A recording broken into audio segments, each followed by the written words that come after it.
It's great to connect with you. Another fine session. Just looking at one verse, and this shouldn't really take you too long because not a lot is being said or told to us from Ezekiel in regards to this particular area, which is the west. It's we already know about the east, the north gate to the to our right, and the south gate to our left. However, dead straight ahead of us, beyond the temple, the house of God, there is a building, and that's to the west. Not a lot is said about this, but measurements are given to this building.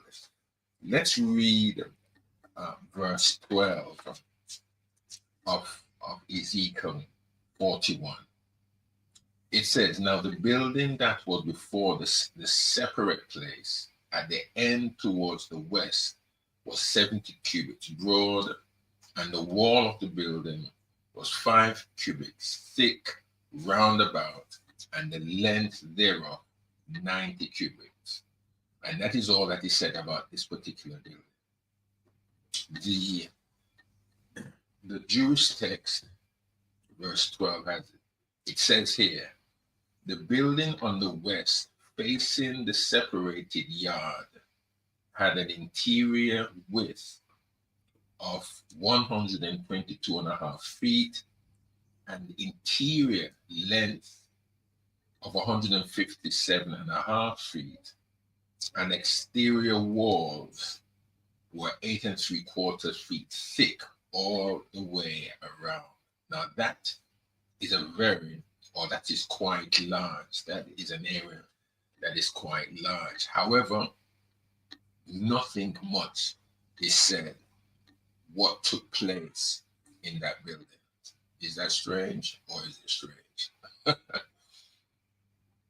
There are many areas around the Lord, really, where God is that I'm not saying it's off limits, but there is so much really to know and to find out about the Lord and what is around him. I'll just leave it there for now. It's very short, I know. But if there's nothing to be said, if Ezekiel hasn't said anything, then we can't comment much on what he hasn't said. And we can also see to some extent, and it's quite evident, that the messenger, the angelic messenger that was with him, even though he measured it and gave him the measurements of that building, the interior as well as the exterior and the thickness of the walls, the angelic messenger didn't say anything to Ezekiel. Now, did Ezekiel see anything in there that was not worth mentioning? Was it just an open plan space? We don't know. Ezekiel doesn't say anything. He doesn't comment at all on what is inside. Are there things that he couldn't talk about? Was he again at that point told that he's not to mention anything? We don't know. All we can assume and presume probably is that it was an empty, very empty room which was to be used for whatever purpose. Okay, so we know much about that. Again, indicates to us, and I think shows to us, that the whole temple complex, from the moment you step in, is a vast property. It is very big, very large, extremely fortified from the outward walls to all the walls that are inside, very strong walls.